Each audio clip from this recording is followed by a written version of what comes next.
Toppers work में स्वागत है हमारे सभी व्यूअर्स एंड सब्सक्राइबर्स का।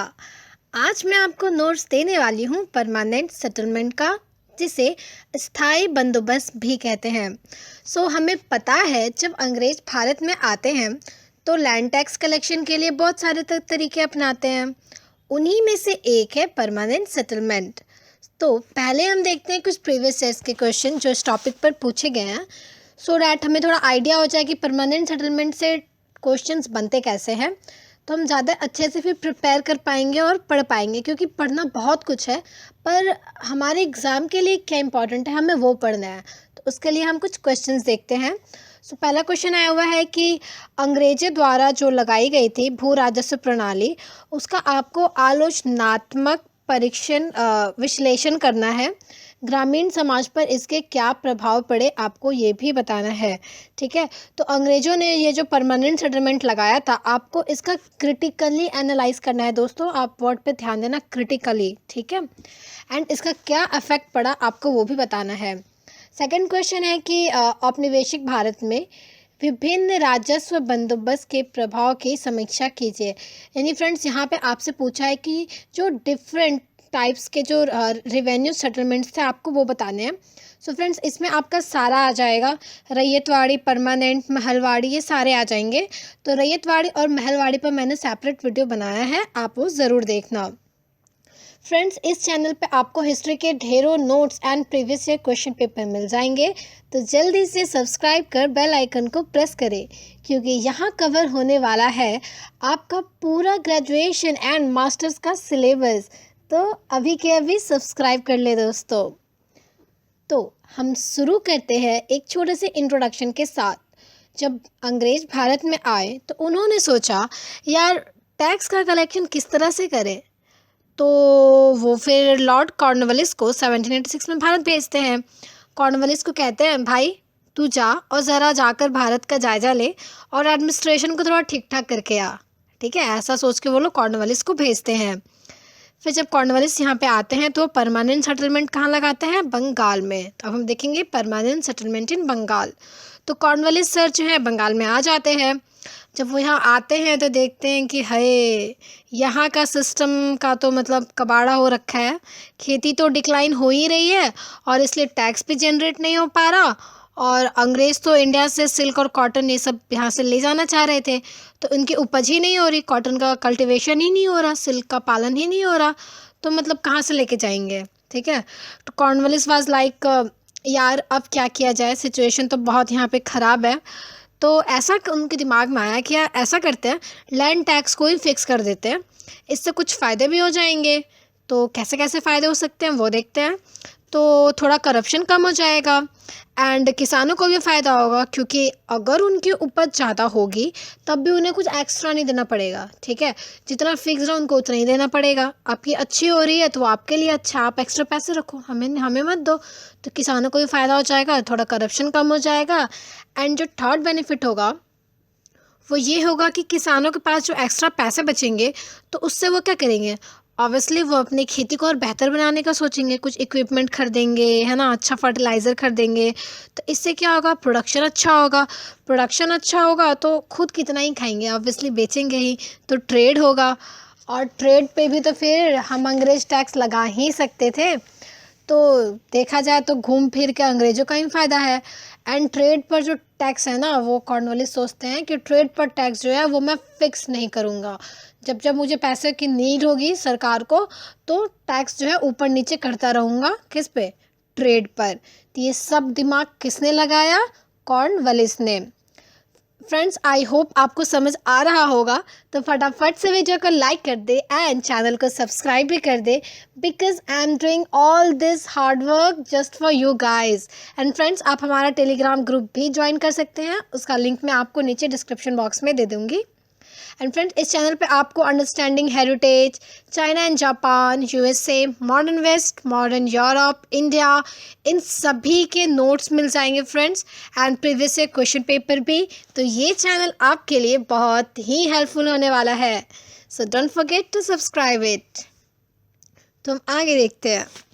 तो ब्रिटिशर्स के लिए काफ़ी चैलेंजिंग था इतने सारे पीजेंट से टैक्स कलेक्ट कर पाना।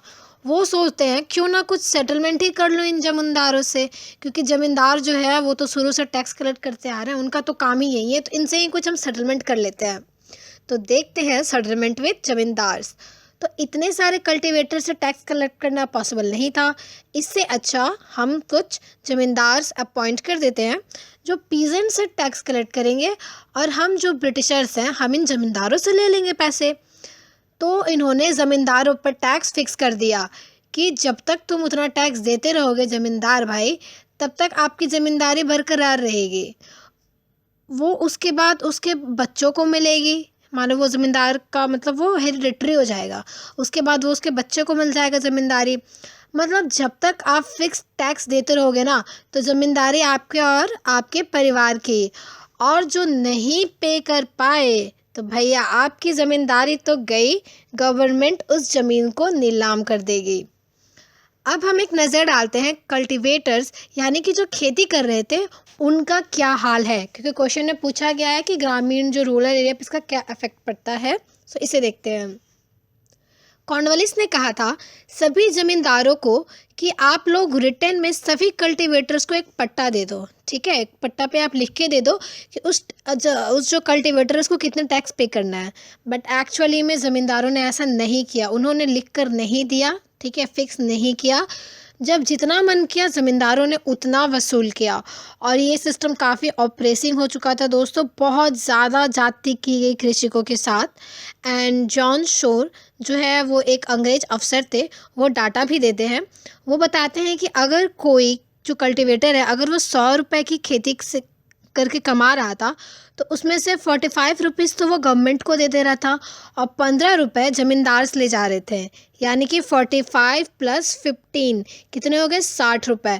यानी 60 रुपये तो वो बस टैक्स ही दे रहा है। 100 रुपये की खेती कर रहा था, 60 टैक्स दे दिए, बचे कितने, बस 40। उसी 40 से वो अपना गुजारा कर रहा है।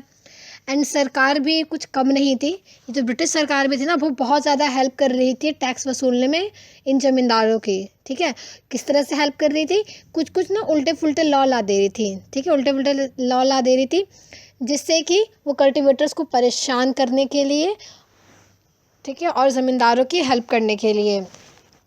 एक फॉर एग्ज़ाम्पल मैं आपको बताती हूँ कि एक कानून लाया गया था कि अगर टेनेंट टैक्स पे नहीं कर पाया तो उसकी जो भी संपत्ति होगी ना उसको ज़मींदार जब्त कर लेगा।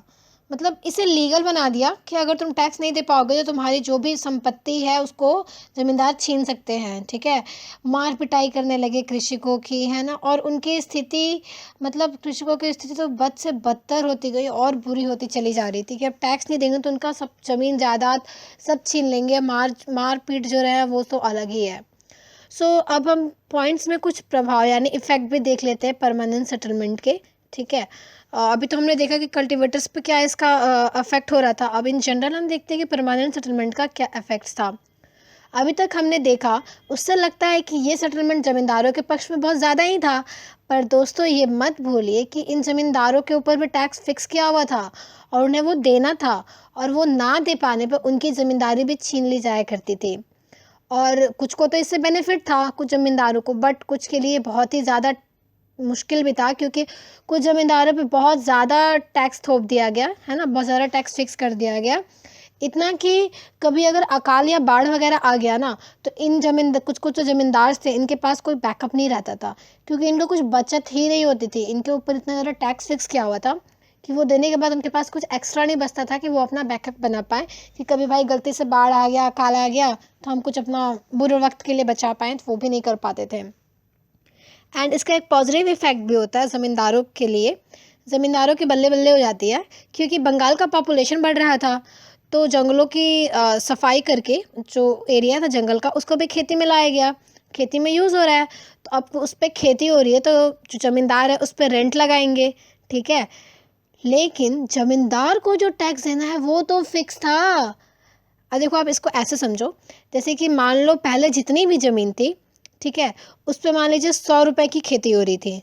ठीक है, 100 रुपये हो रही थी, ठीक है, और 100 रुपये की खेती हो रही थी, तो मान लीजिए ये लोग जो थे ये आपके 50 रुपये अगर टैक्स ले रहे थे, मान लीजिए, ठीक है, 50 रुपये किया, चलिए हम 60 रुपये ले रहे हैं। ठीक है, तो 45 रुपीज़ ये गवर्नमेंट को दिए, 15 रुपये इन्होंने खुद रखा। ठीक है। लेकिन जब ज़मीन जो है अब तो बढ़ गई ना भाई, जहाँ पे जंगल वंगल था उसको भी सफाई करके अब उसके ऊपर भी खेती हो रही है। तो अब क्या हो रहा है कि अब ये टैक्स ज़्यादा ले रहे हैं। अब ये टैक्स 100 रुपये ले रहे हैं, क्योंकि तुम ज़्यादा ज़मीन पे खेती कर रहे हो तो टैक्स भी ज़्यादा दो। अब तुम मेरे को 100 रुपये टैक्स दो, ठीक है। लेकिन अभी भी वो सरकार को कितने दे रहे हैं, अभी भी वो 45 ही दे रहे थे गवर्नमेंट को, और खुद कितना बचा रहे हैं, देखो आप ही 55 खुद बचा रहे हैं, ठीक है, और गवर्नमेंट को 45 दे रहे हैं। तो इनकी तो प्रॉफिट हो गई ना, कि गवर्नमेंट ने तो फिक्स कर रखा था कि आपको मेरे को 45 रुपये ही देने हैं, 45 तो वो दे रहे हैं ना। लेकिन अब इनकी फ़ायदा हो रहा है, अब ये 55 कमा रहे हैं, कहाँ पहले ये 15 कमाते थे। तो यही था, ठीक है। तो ज़मींदारों की हो गई बल्ले बल्ले, पूरे ऐशो आराम की ज़िंदगी जी रहे थे अब। एंड फ्रेंड्स, आपकी अगर कोई भी क्वेरी हो तो आप हमें कमेंट करके बता सकते हैं, एंड हमारा टेलीग्राम ग्रुप भी आप ज्वाइन कर सकते हैं। एंड फ्रेंड्स, आपको किसी भी सब्जेक्ट पे नोट्स चाहिए या प्रीवियस ईयर क्वेश्चन चाहिए, कोई भी आपको दिक्कत है दोस्तों, आप कमेंट करना, मैं उस पर ज़रूर रिप्लाई दूंगी। सो अब हम देखते हैं डिश इल्यूजनमेंट विद परमानेंट सेटलमेंट, यानी कि इस परमानेंट सेटलमेंट के साथ कुछ निराशाएं भी तो थी, सिर्फ अच्छे अच्छे फैक्ट्स थोड़े थे, कुछ बुरे भी थे। तो कॉर्नवालिस जब बंगाल में इस सिस्टम को स्टार्ट करते हैं तो उन्हें पहले तो बड़ा अच्छा रिजल्ट मिलता है। तो वो सोचते हैं कि चल भाई, अब मैं इसे ना मद्रास में भी इंट्रोड्यूस कर देता हूँ। पर बहुत ही जल्द मद्रास में इम्प्लीमेंट होने के बाद इसके डिफेक्ट सामने आने लगते हैं। जैसे कि इसमें टैक्स बढ़ने का कोई स्कोप नहीं था, ठीक है, पर कंपनी के खर्चे तो बढ़ते जा रहे हैं ना डे बाई डे, लेकिन टैक्स तो बढ़ नहीं रहा, वो तो उतना ही है। तो खर्चे कहाँ से मैनेज करेंगे, वो अपने जेब से तो देंगे नहीं, है ना। तो उन्हें यहाँ पे घाटा होने लगा। तो ऑफिशियल्स अपना दिमाग लगा रहे हैं कि अब क्या करें, कंपनी का इनकम कैसे बढ़ाएं, ठीक है। तो 1811 तक लंदन के जो अथॉरिटीज़ थे ना, वहाँ के जो अफसर थे, उन्होंने तो वार्न कर दिया कि अब बिना प्रॉपर सर्वे के परमानेंट सेटलमेंट तो भैया इम्प्लीमेंट करना नहीं, ठीक है, क्योंकि यहाँ हमें फ़ायदा नहीं, हमें उल्टा घाटा हो रहा है। तो फर्स्ट आप प्रॉपर सर्वे करो, तब बेनिफिशियल लगे तभी आप वहाँ पे परमानेंट सेटलमेंट इम्प्लीमेंट करना। सो फ्रेंड्स, हम लास्ट में देखते हैं एक छोटा सा कंक्लूजन।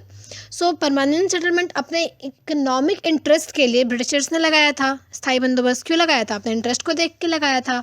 कहाँ पे लगाया था, बंगाल में लगाया था। और इसको लगाया किसने था, कौन लेकर आया था ये प्लान, बताइए। जी हाँ, इसे लॉर्ड कॉर्नवालिस ने लाया था। तो ब्रिटिशर्स ने सोचा कि एक ही बार में टैक्स फिक्स कर देते हैं कि कितना टैक्स लेना है। तो उन्होंने ज़मींदारों पर तो टैक्स फिक्स कर दिया, लेकिन ज़मींदारों ने पट्टा नहीं दिया किसे, पीजेंट्स को, और जितना मन किया उतना वसूल किया। और बाद में क्या होता है, खेती के लिए ज़मीनें बढ़ जाती हैं, क्योंकि पॉपुलेशन बढ़ रहा था, जनसंख्या बढ़ रही थी। तो जहाँ पे पहले जंगल वंगल हुआ करते थे, उसको काट करके उन जो एरिया थे, वो जो खेत थे, उस पर भी अब खेती की जा रही है। तो ज़मींदार तो उस पर रेंट ले रहे हैं, लेकिन गवर्नमेंट को नहीं मिल पा रहा, क्योंकि गवर्नमेंट ने फिक्स कर रखा था। तो यहाँ गवर्नमेंट को होने लगा घाटा, और ज़मींदारों की तो यहाँ पे दोस्तों निकल पड़ी। इसलिए फाइनली 1811 में लंदन के अथॉरिटीज़ ने वार्न कर दिया कि अब बिना प्रॉपर सर्वे के परमानेंट सेटलमेंट तो भैया इम्प्लीमेंट करना ही नहीं। सो फ्रेंड, ये था हमारा आज का वीडियो। आई होप ये आपको बहुत अच्छे से समझ में आया होगा। तो प्लीज़ वीडियो को लाइक करें एंड चैनल को सब्सक्राइब करें। फिर मिलते हैं नेक्स्ट वीडियो में एक new question paper analysis and notes के साथ। Thank you.